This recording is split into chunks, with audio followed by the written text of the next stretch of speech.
निश्चित झाल्याचं कळतंय. उद्या प्रवेश सोहळा होणार आहे. कसं नियोजन असणार आहे या प्रवेशाचं?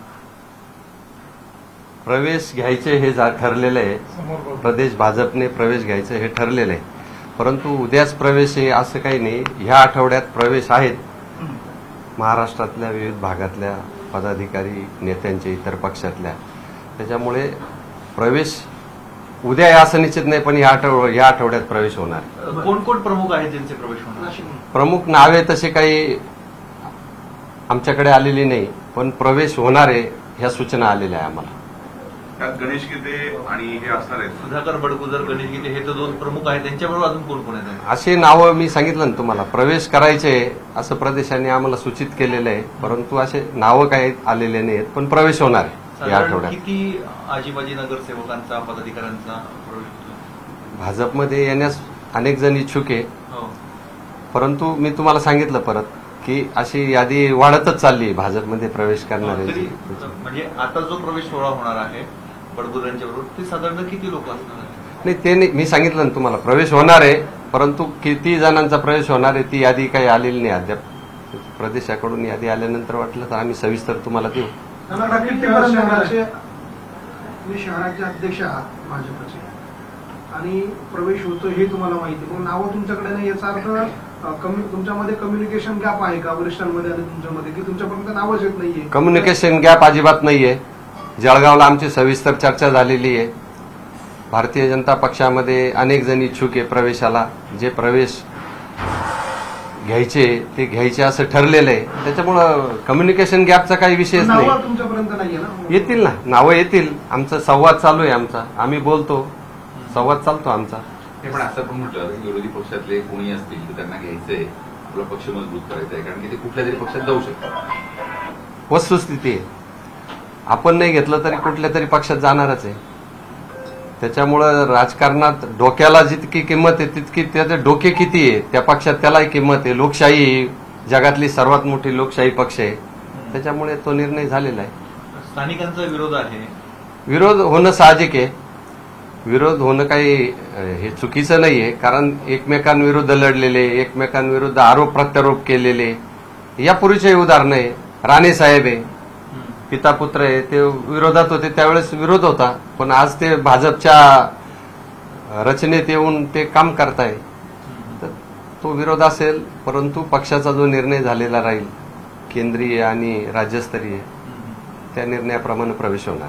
जळगावच्या मीटिंगमध्ये जे भ्रष्टाचारी आहेत किंवा सलीम प्रकरणाचे आहेत ते भाजपमध्ये आल्यावर सुधारतील असं पक्षातून बोललं जातं. असं स्पेसिफिक नाही म्हटलेलं. काही वादग्रस्त काही असतील त्याच्यामुळं असं काही असेल तर अशांबाबत विचार केला जाईल असं म्हटलेलं आहे. आता नारायण राणे झाले, नितेश राणे झाले, हे सगळी लोक आली, तुम्ही त्यांचं स्वागत केलं. आता तुमच्या पक्षाची तर मग सर्वसामान्य कार्यकर्त्यांनी करायचं काय? कारण की तुमच्याकडे पण 35 लोकांनी राजीनामे दिले असं कळतं आहे ना. जे 35 लोकांनी राजीनामे दिले ते पूर्वीचे पदाधिकारी होते आपले.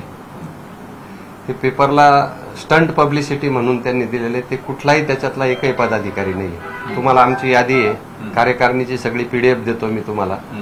ते त्याच्यामुळे तसं काही नाहीये. त्यांना आम्ही समजावण्याचा प्रयत्न केला की बाबा असं काही नाही, तुमचं काही मनात असेल, काही समज असेल, गैरसमज असेल तर आपण काढून टाकू.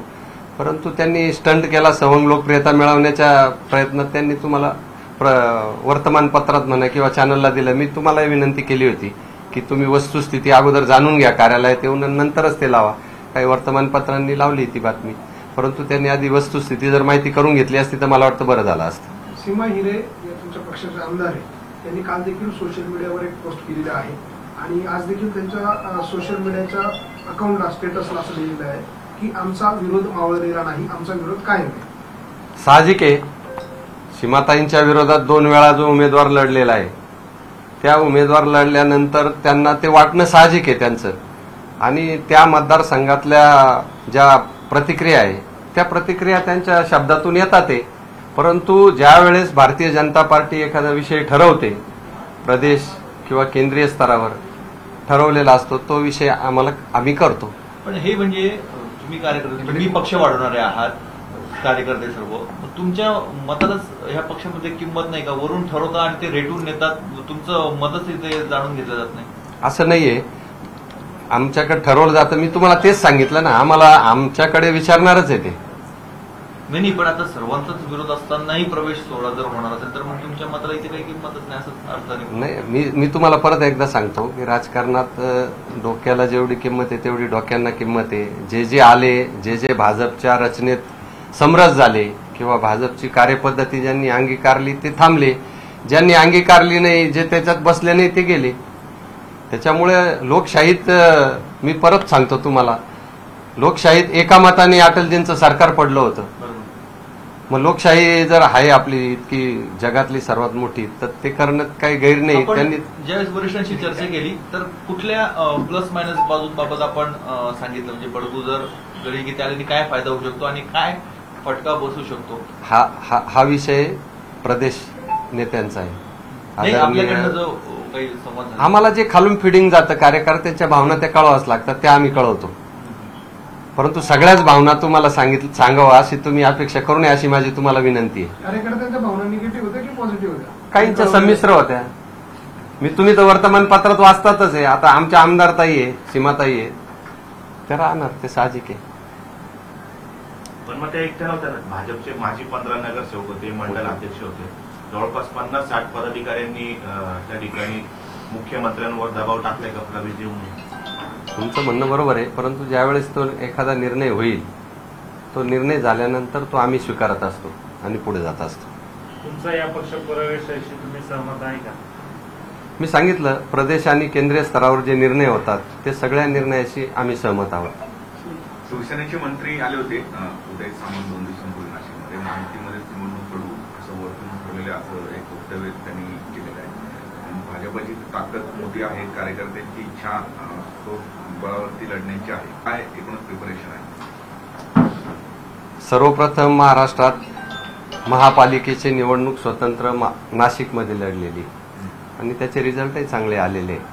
आम्ही अशी विनंती केलेली आहे की प्रदेश कार्यकारिणीला की आम्हाला ही निवडणूक स्वतंत्र लढायची अशी विनंती केली आहे. पण जर त्यांनी निर्णय घेतला की आपल्याला महायुतीत लढायचंय तर आम्ही त्या निर्णयाला संमत राहू. यस, धन्यवाद.